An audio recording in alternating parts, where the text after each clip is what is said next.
Economists tend to talk about economics deliberately in a way that prevents most people from being able to understand what they say, right? Because if working people can't be involved in the discussion about economics, then they can't push to change it.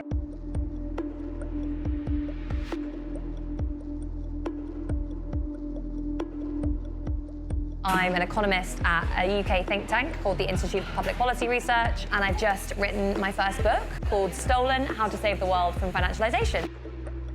Since the financial crisis, you've seen a stagnation in living standards. You've seen a stagnation in productivity, in incomes. It was very easy for the far right to go into those places where people were experiencing that and say, the reason that things are bad for you is because of migrants. These guys who are telling you this stuff, they have an interest in you blaming powerless immigrants because it distracts attention from the people that are actually causing these problems. There are people who are benefiting from this system.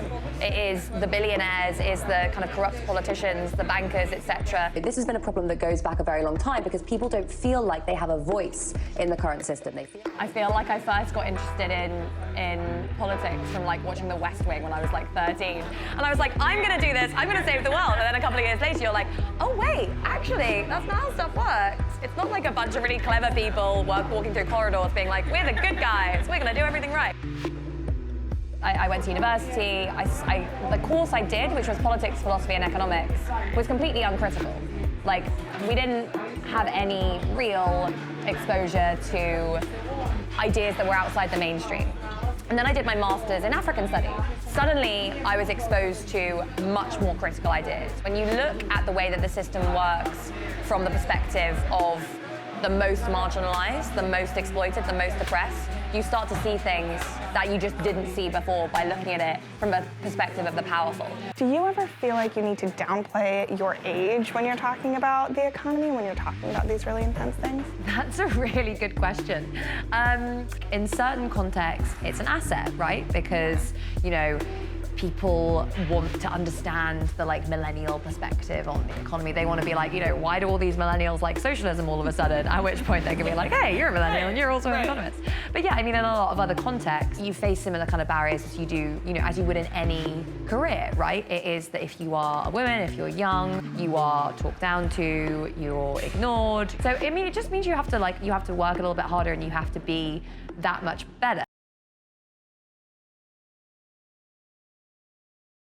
Gen Z is not 100% on board with the capitalist system that they grew up on, but they're also not 100% on board with socialism. So do you think socialism needs a rebrand at all, or is that what democratic socialism is sort of doing for us right now? I feel like that is what democratic socialism is doing for us right now. I don't think people buy this idea that you have a choice between extractive US free market capitalism or Venezuela, right? People know that is silly. There is another way of organizing things, even if it's difficult for us to imagine. The ways that we organize our economy are determined by the power relations between different groups in society. In the kind of post-war period, which is called the golden age of capitalism, we had a little bit more of an equal relationship between the different sections of the economy. So there was this model of of social democracy, I guess, in the UK and to a similar extent the US, where labor, so people who worked, and bosses, people who owned the stuff, would kind of negotiate with each other in alliance with the state. What I argue in the book is that system was always pretty unstable. It was premised upon suppressing the conflict between these different classes in society and using the state to do that. But ultimately, when you got a crisis, the crisis of the 1970s, when you had the oil price spike, a bunch of other stuff, that attempt to compromise broke down. Because the bosses were like, we need to cut costs because inflation is going up, but workers were also saying, we need our incomes to rise with our expenses.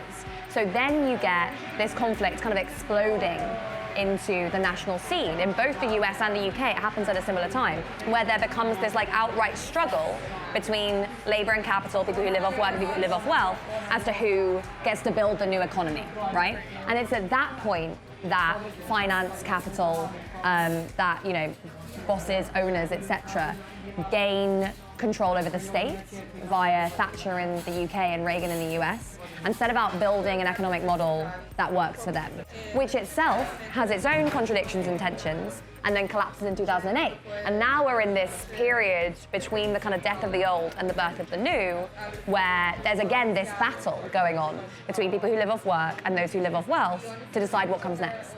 The big line in the book is that a socialist government needs to take on the banks the way that Thatcher/Reagan took on the unions. It's up to a socialist government to rebalance power in society away from people who live off wealth and towards people who live off work. The book is really like a call to action, right? And the one thing I want people to take from it is the realization that we're in this really important historical moment where a bunch of different stuff is up in the air, we don't know what's going to happen next, and what happens next is up to us.